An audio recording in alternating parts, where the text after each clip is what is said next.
करीब 11 महीने से जारी जंग के दौरान गाजा की एक सुरंग से 6 इजरायली बंधकों के शव मिले, जिसके बाद इजरायल के लोगों में सरकार के खिलाफ नाराजगी है।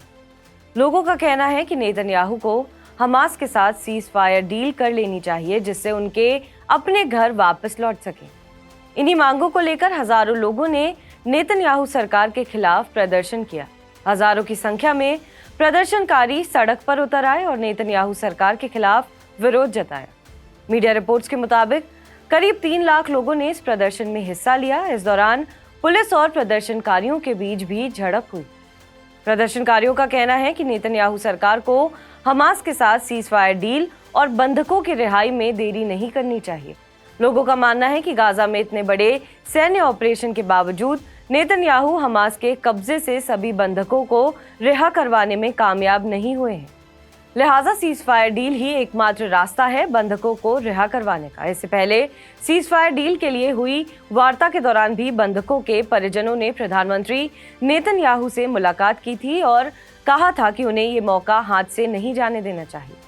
लेकिन हमास ने नेतन्याहू पर नई शर्तें लगाने का आरोप लगाते हुए सीज फायर डील से इनकार कर दिया है। हमास का कहना है कि इजरायली सेना को गाजा से वापस जाना होगा, तभी कोई डील होगी। वहीं इजरायली प्रधानमंत्री फिलाडेल्फी और नेत्जरिम कॉरिडोर पर कब्जा चाहते हैं, जिसकी वजह से सीज फायर डील नहीं हो पाई है। हमास ने आरोप लगाया था कि नेतन्याहू सीज फायर डील करना ही नहीं चाहते। वो इस बातचीत के जरिए सिर्फ समय खरीदने की कोशिश कर रहे हैं, जिससे गाजा में अधिक नरसंहार हो सके। करीब 11 महीने से जारी जंग के दौरान बीते शनिवार को गाजा की एक सुरंग से 6 इजरायली बंधकों के शव मिले, जिसके बाद इजरायल के लोगों में सरकार के खिलाफ नाराजगी है। लोगों का कहना है कि नेतन्याहू को हमास के साथ सीज फायर डील कर लेनी चाहिए, जिससे उनके अपने घर वो वापस लौट सके। इन्हीं मांगों को लेकर इजरायल के हजारों लोग राजधानी तेल अवीव समेत कई शहरों में सड़कों पर उतर आए हैं। इस दौरान पुलिस और प्रदर्शनकारियों के बीच जमकर झड़प होती दिख रही है। प्रदर्शनकारियों में बाइडेन प्रशासन के खिलाफ भी भारी आक्रोश दिखा। लोगों ने बंधकों के मारे जाने में नेतन्याहू की मदद करने का आरोप लगाया।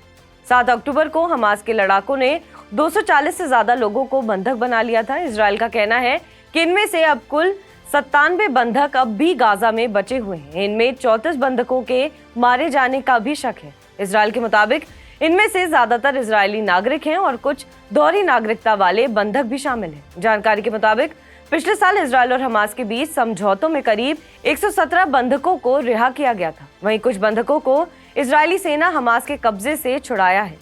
इजरायली वॉर कैबिनेट के पूर्व मंत्री बेनी गेट्स ने नेतन्याहू पर हमला बोला है। गाजा में 6 इजरायली बंधकों के शव मिलने पर उन्होंने कहा कि नेतन्याहू सरकार ने इन मौतों को रोकने के लिए जरूरी प्रयास नहीं किए हैं। उन्होंने कहा कि नेतन्याहू डरते हैं और वो कार्रवाई करने के बजाय राजनीतिक कारणों के चलते समय का खेल खेल रहे हैं। उन्होंने कहा कि एक ऐसा खेल है जिसमें लोगों को अपनी जिंदगी खोकर कीमत चुकानी पड़ रही है।